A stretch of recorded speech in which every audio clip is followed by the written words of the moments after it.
If you want to get serious about lifting, but you only have $100 a month to spend on supplements, you're in luck. Today, I'm going to put together the complete supplement stack you need to stay under budget that will include creatine, protein powder, and a pre-workout. Hey, it's Mike here. Welcome back to the channel. Now, when building a supplement stack, it's important to prioritize three main things. We're looking for supplements that will help drive strength improvements, help us add more lean muscle mass, and help us recover faster so we can train harder and more frequently.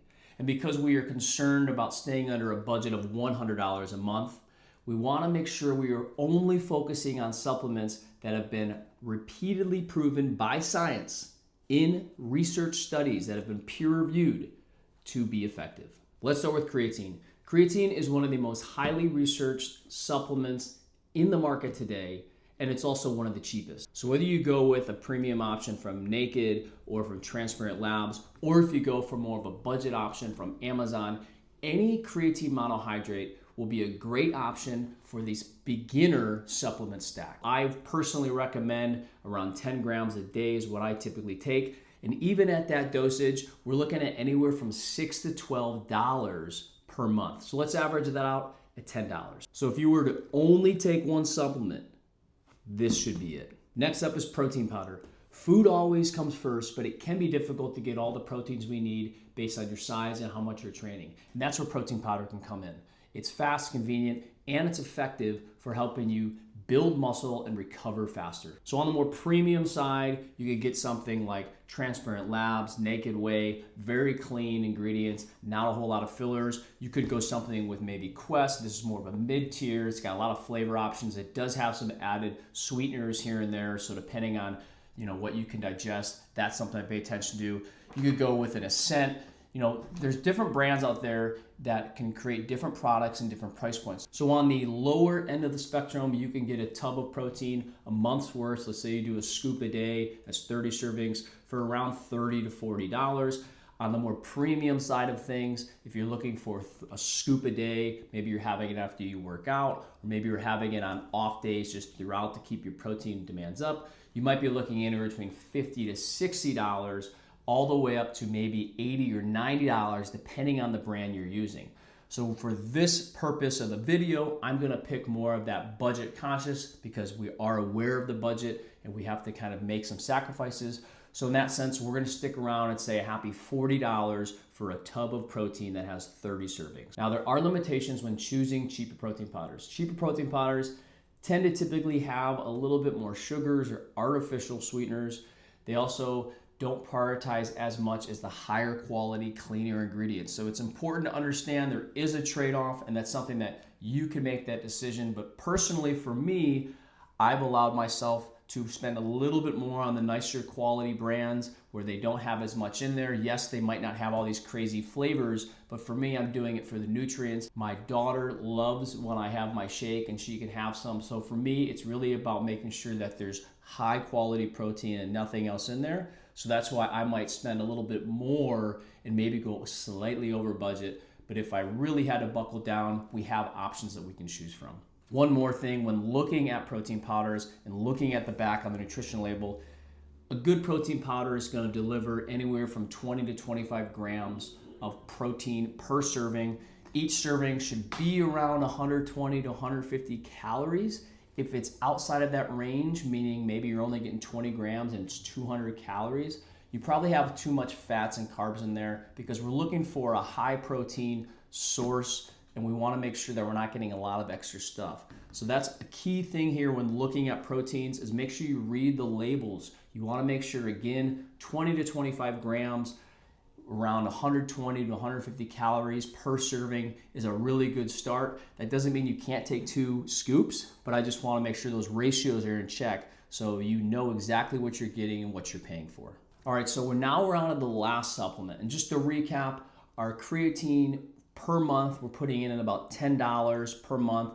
The big tubs, you can get that in bulk, but you might have 3 months worth. So we're gonna do the math and put it at $10 a month. Next, we have our protein. Like we just discussed, we have a lot of variance in price, anywhere from 30 to 40 on the low end, all the way up to 80, 90, or 100 on the high end. So for the sakes of purposes here, I'm gonna really stick to like about $40 for a month serving of more of that budget style. So now we're at about $50 or so, not including shipping or tax. Now let's talk about the third supplement category, which is going to be a pre-workout. Now, pre-workout is a general term we use for something we take before we work out. Within a pre-workout, a bunch of companies on the market will put different things in there, different nutrients and proprietary blends. But I'm here to kind of clear up the air to say what should be in your pre-workout, what shouldn't be in your pre-workout, and what are some good options to stay under this budget of $100 a month for our complete stack.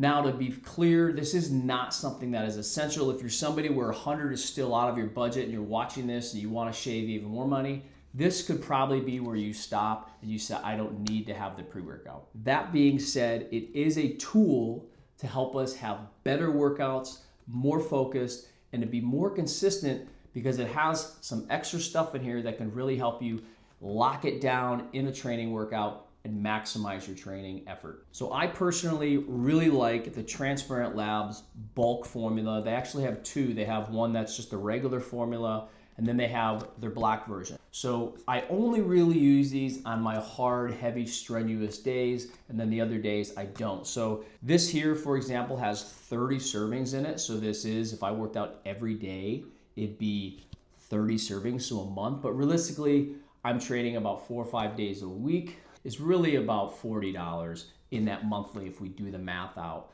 So when buying a pre-workout, there are a couple key things that are must-haves in there. The first is going to be citrulline, and I want to make sure I have around 6 to 8 grams per serving of my citrulline. Next, personally, I want some caffeine in there. How much caffeine can depend on your own ability levels to handle caffeine. Anywhere from 150 to 350 milligrams per serving is a good option. If you're not sure where to start, around 150 to 200 is a good option, and you can see and adjust things accordingly. Now, if you're somebody who trains late, or maybe you respond where caffeine hits you really hard and you can't sleep at night, then they also make non-stimulant versions. So you get all the other nutrients that we're looking for, like citrulline, beta-alanine, but you're not getting the caffeine. I will also use non-stim variants on the days where maybe I have a lot more caffeine in the morning from coffee and I don't want to have too much caffeine from my pre-workout. I'll use my non-stim variation as well. Again, I really like Transparent Labs because pre-workouts are something I find that have a lot of extra stuff in there, a lot of extra sugars, artificial sweeteners, proprietary blends that I don't really know what it is. The company just wants to charge a little bit extra for these nutrients they're putting in there that they could market and say it's effective when maybe it's not. So I like Transparent Labs just because I know exactly what I'm getting at. They are very transparent. And even at that, this is more of a premium brand. This right here is about $55. The higher stimulant, you can get the non-stim and the regular stim for $50. Yes, I'm plugging these. I like these, so you can check out the links below. But any pre-workout that delivers those basic needs is a great option. So for that point, I'm gonna put pre-workout at about $40 a month if you were to get something like this, because this is more than a month's worth of supply. So there you have it. We have $40 for pre-workout, $40 for the budget protein powder, and about $10 for a mid-tier creatine monohydrate supplement to bring our total just under $100, not including shipping and handling and taxes. Now, there are a couple extra honorable mentions that I feel I should let you know about, where if you have a couple extra dollars one month, or maybe you want to spend that extra $10 that are in your pocket on some supplements that have been proven to be effective in situational cases and might be good for where you're at, let's jump in. So the first one you could check out is going to be any type of carbohydrate powder, and they can come from a form of maltodextrin, dextrose, more of the sweet potato powder, rice powders, anything that delivers carbohydrates that you can have within your training session. These are going to be great for people who maybe train a little bit more endurance, or who are training strenuously with weights for longer durations than say 30 to 45 minutes. It can not only help you recover quicker because you're starting to replenish the nutrients as you're burning them throughout your workout, but it can actually help you train harder within that same workout, and that might equate to 1, 2, 3, 4% more of an output increase, which could be the difference between you getting decent results and getting great results. Next, you can look at electrolyte packets or powders, making sure that they deliver potassium and sodium. Even doing some salt in there, the sodium is going to be helpful to just help the water inside the cells and help with muscle contractions. Lastly, there are some recovery powders out there, so you can look at recovery blends that maybe have ashwagandha in there or different types of mushroom roots and recovery style products. Those, of course, will be a little bit more expensive, so if you happen to say, hey, I'm going to commit to doing this for 1 or 2 months and you came into some cash, that could be a good option as well. And honestly, all those things are great, those honorable mentions, but they're not necessary, especially for the carbohydrates. If you're getting it throughout your diet, you can bring a banana. It's much cheaper to have some carbs in there. You can get the salts from just putting salts inside of your water. There are a lot of things you can do to save money and cut costs, but the things that you must really prioritize in your supplement stack are going to be the creatine, the protein powders to help you hit your protein targets, and a pre-workout, even if it's just on days where you're dragging, just to have that extra little boost. So just to recap, here's the final breakdown of the $100 or less supplement stack. First, creatine. It's there for strength and performance output. Next is going to be protein powders, and those are there to help us hit our protein macros. And those can be from whey or any vegan source. They can even be from casein if that's what you prefer with the texture. And lastly, a pre-workout. Again, it's not as necessary perhaps as maybe the first two, but it's definitely a useful tool even on an occasional basis where you need that pick-me-up. And all of that can be had for under $100 a month. And the best thing is you're not wasting any money because these have been proven by science to be effective. And my perspective, for a side note, is that I've personally chosen to spend a little bit more on these products because I use them every day.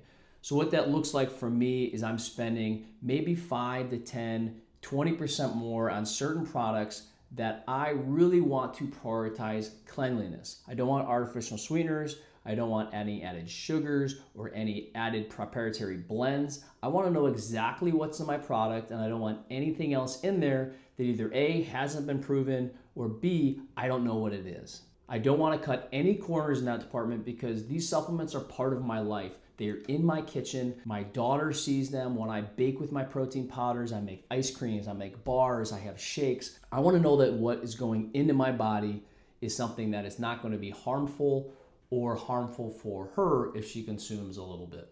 And for me, paying a little bit extra is worth it. And remember, supplements are not magic. They do not replace you not training hard or not following a good program that is periodized and allows you to progress your workouts, challenge yourself, stay injury-free, and stay consistent. But they will help you train harder and they will help you recover faster. So if you want my complete supplement stack, not only just the ones that made this $100 list of mine, check out the description links below where I put everything in there from the name and different options that can fit your budget and your needs. And let me know in the comments, if you have $100 to spend on supplements, which ones are you choosing? And did I miss any?